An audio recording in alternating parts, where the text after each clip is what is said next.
photo.com. I'm here to give you a short little video about the new Canon cameras, DSLR cameras that are released by Canon recently. Or not released, but announced. They will be released. Canon EOS 1DX and the 5D Mark III. Start off with the Mark III, comparable to the Mark II, obviously, as its predecessor. It has a 22.3 full frame sensor compared to the 21.1, so a 1.3 megapixel increase. Not a whole lot. Some people might say that the 5D Mark III is not much of a step up, but it really is.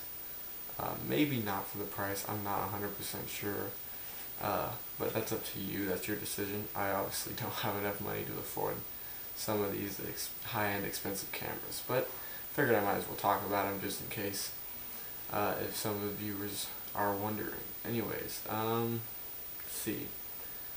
It is 6 frames per second, so not a super like sports camera. With the full frame sensor, is definitely meant more for portraiture and landscapes and whatnot.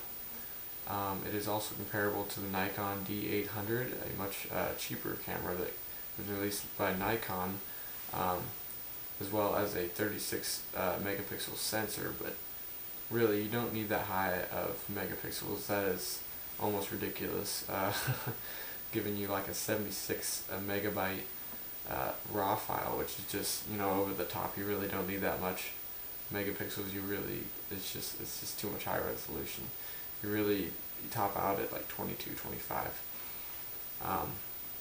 But as cameras advance, we'll see what happens. But for right now, you don't really need that much, especially with the full frame sensor. But anyways, because of its full frame sensor and high megapixels, it can handle really low light situations, as well as the 5D Mark II. But the 5D Mark III is definitely a step up. I've seen some sample pictures compared to the different ISO settings, and even at 5D Mark III's highest ISO setting, compared to the 5D Mark II highest ISO setting, it's definitely way higher quality, and the image definitely pops more or less color desaturation when you're using the ISO.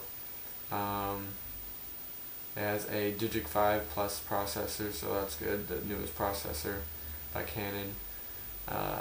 Full 1080p HD video at 24 and 30 frames per second, I believe, and 720p video at 60 frames per second, which is expected. I don't think I've seen any cameras, or at least not DSLR cameras, at 60 frames per second with 1080p video.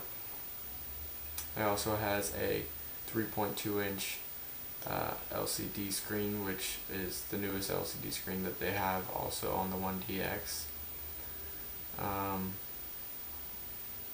Alright, let's talk about the 1DX, which is kind of the in-between of the 1DS and the 1D Mark IV, because the 1D Mark IV is more like meant for sports. It has a 18 megapixel crop sensor, I believe. I know it has a crop sensor, I forget the exact megapixels, at 10 frames per second. So that camera is definitely more meant for sports compared to the 1DS, which is only 3 frames per second with a 21.1 megapixel full frame sensor. But the 1DX is definitely the in-between, but it's definitely a giant step up. If you have the money to pay for that, that's an amazing camera. I would definitely go for that. By the way, the 5D Mark III is at $3,500, which is $1,000 more than the 5D Mark II. So if you don't see the payout, if you don't feel like, you know, spending the extra money, you don't think it's worth it, that's up to you, but I think it would be worth it in the end. But the 1DX is priced at $6,800, which is a very high price tag, but definitely worth it.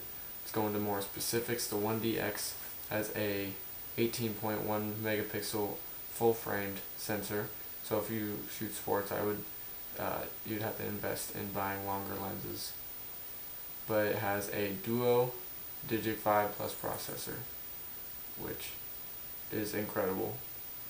Handle images shooting in there really fast, just boom, like that is just amazing. The newest innovation right there. Plus a Digic 4 processor, which is just meant for metering and all that kind of like the white balance and stuff like that, which is also just ridiculous. A Digic 4 processor is, you know, in some cameras just meant to process the images, so using it just for white balance and metering and stuff is just ridiculous. The frames per second on that camera is 12 frames per second shooting RAW files, which is just amazing, as well as 14 frames per second shooting JPEG, which is just unheard of. That is definitely a sports camera right there if you get that. Another notable thing about the 1DX is the Ethernet cord cable, so you can port on it, so you can just shoot your images out, you know, to wherever you need in the world, like just as fast as you need, which is a great thing that they added on to there.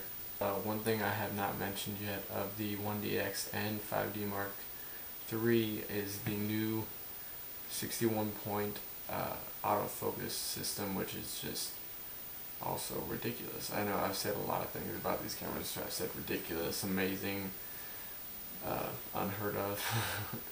But anyways, 61-point focusing system, which is just deadly accurate. You can just move the point wherever you want, and it will get the image as sharp as you need it. There was no, you know, shuffling around the camera to get in the right spot anymore. It's definitely a huge step up right there with the new focusing system. Just great overall. Just I don't even know. I'm looking at my computer over here. I have a picture of it on my background, and it's just hypnotizing. It is taunting me right now. But anyways, I gotta cut this video. This is just gone on too long. Anyways, definitely those two cameras being sent out by Canon are definitely amazing, and I would definitely take a good look at them if you have the money for the price tag on them. So, MurrayPhoto.com. See ya.